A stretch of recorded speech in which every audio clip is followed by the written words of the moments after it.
અમદાવાદની પ્રખ્યાત ભગવાન જગન્નાથજીની રથયાત્રાની આડે હવે ગણતરીના દિવસો બાકી રહ્યા છે, ત્યારે રથયાત્રાને લઈને તૈયારીઓ પણ તડામાર ચાલી રહી છે। ચાલુ વર્ષે રથયાત્રા સાદગીપૂર્ણ માહોલમાં યોજાય તેવી ચર્ચાઓએ જોર પકડ્યું છે।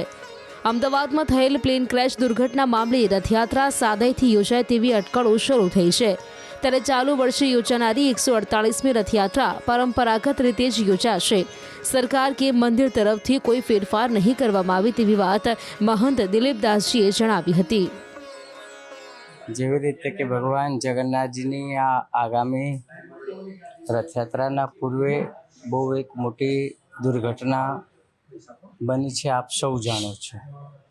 અને હમણાં રથયાત્રાના નિમિત્તે અમારે કોઈ જેવી રીતે કોઈ મીટિંગ કે ચર્ચા સરકારશ્રી દ્વારા પણ કોઈ સાથે કરવામાં આવી નથી, અને એ લોકો પણ વ્યસ્ત છે, પ્રશાસન બી વ્યસ્ત છે।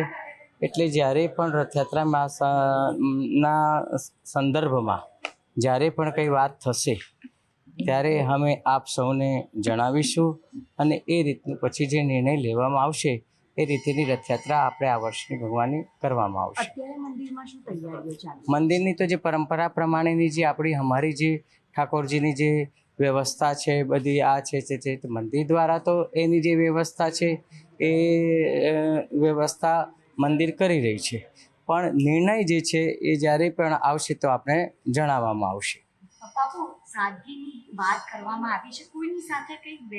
ના, એવી સાદગી માટેની કે કોઈ બી રીતની એવી કોઈ વાત કરવામાં આવી નથી, અને જ્યારે બી વાત થશે ત્યારે બેઠક થશે ત્યારે આપણે સૌને જણાવવામાં આવશે।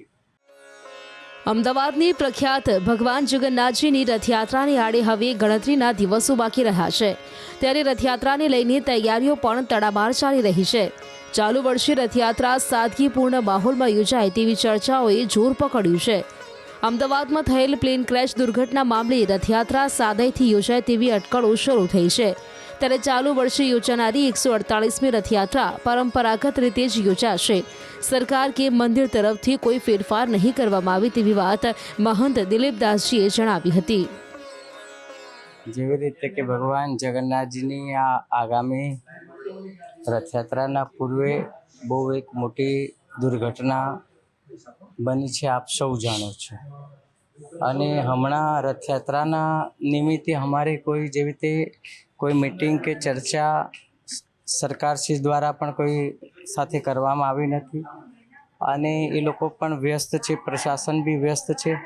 એટલે જ્યારે પણ રથયાત્રામાં ના સંદર્ભમાં જ્યારે પણ કંઈ વાત થશે ત્યારે અમે આપ સૌને જણાવીશું, અને એ રીતનું પછી જે નિર્ણય લેવામાં આવશે એ રીતેની રથયાત્રા આપણે આ વર્ષની ભગવાનની કરવામાં આવશે।